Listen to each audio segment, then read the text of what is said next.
Delhi high court ने चुनाव आयोग से 2024 के लोकसभा चुनावों की सीसीटीवी फुटेज मांगी, तो चुनाव आयोग ने कह दिया, सॉरी सर, वो सारे फुटेज तो हमने डिलीट कर दिए। क्यों?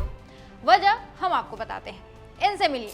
ये है बीजेपी के सदस्य उदय कुमार। ये सालों से सपरिवार बेंगलुरु में रहते हैं। उत्तर बेंगलुरु में वोट भी दिया था, फिर बिहार चुनाव आया तो ये बेंगलुरु से बिहार पहुंच गए वोट डालने। इन्होंने बिहार के नवादा में वोट डाल भी दिया। जानकारी सामने आई कि उदय कुमार के पास बिहार और कर्नाटक में अलग अलग 2 एपिक आईडी हैं, जिनका इस्तेमाल कर ये दोनों राज्यों में अपनी पार्टी को वोट देते हैं। अगर सीसीटीवी फुटेज होती तो इनकी चोरी पकड़ी जाती, इसलिए चुनाव आयोग ने समय रहते वोटिंग की सीसीटीवी फुटेज डिलीट कर दी। एक और उदाहरण दिखाते हैं आपको। यह है अजीत झा।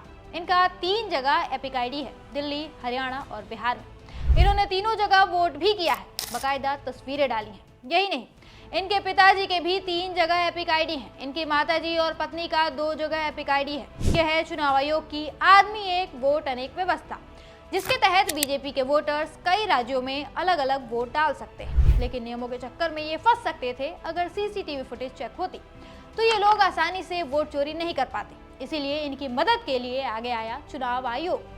ये सारा खेल शुरू हुआ 2024 के लोकसभा चुनाव से। याद दिला दें कि 2024 के लोकसभा चुनाव 19 अप्रैल से 1 जून तक हुए थे।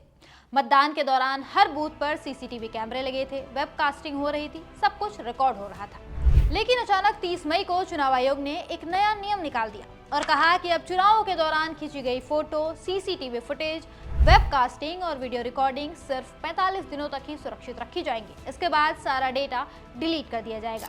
ईसी ने 30 मई को सभी राज्यों के मुख्य चुनाव अधिकारियों को पत्र लिखकर निर्देश दिया कि अगर किसी निर्वाचन क्षेत्र में चुनाव नतीजे को कोर्ट में चुनौती नहीं दी जाती तो 45 दिन के बाद ये सारा डेटा नष्ट कर दिया जाएगा।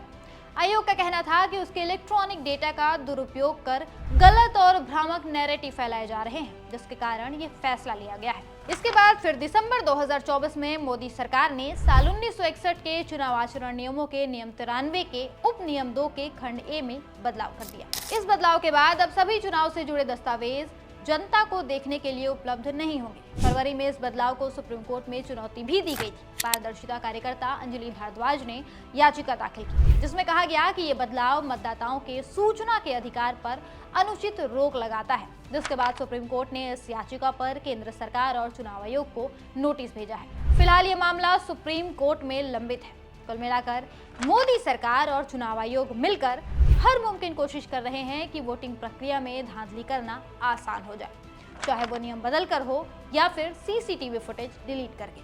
ये देश के लोकतंत्र के लिए कितना खतरनाक है, इसका अंदाजा आप 2024 में चंडीगढ़ नगर निगम चुनाव में हुई घटना से समझ सकते हैं। याद करिए, उस समय कैसे एक अधिकारी सीसीटीवी कैमरों में मतगणना में गड़बड़ी करते हुए पकड़ा गया था। जब सुप्रीम कोर्ट ने इसे देखा तो चुनाव के नतीजे रद्द कर दिए और आम आदमी पार्टी और कांग्रेस के संयुक्त प्रत्याशी कुलदीप कुमार को वैध रूप से निर्वाचित मेयर घोषित किया। सोचिए, अगर सीसीटीवी नहीं होती तो क्या होता? बीजेपी जीत जाती और कोई सबूत नहीं बचता धांधली का। अब इन लोगों ने उसी घटना से सीख लिया कि सीसीटीवी फुटेज कैसे भी डिलीट कर देनी है, ताकि चोरी करना आसान हो जाए।